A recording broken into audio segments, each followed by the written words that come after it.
なんだよ、僕のお腹が気になるしてたんじゃないの？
耳布団耳布団耳布団耳布団耳布団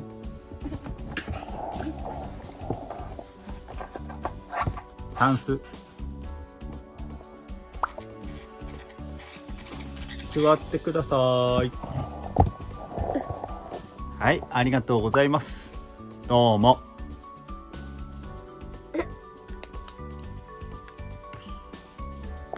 耳お耳布団耳こたつ布団耳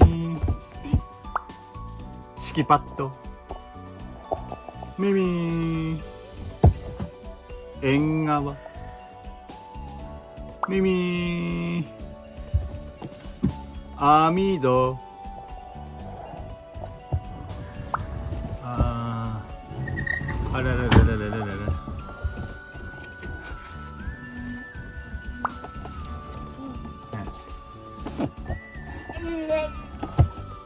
ら危ないよ。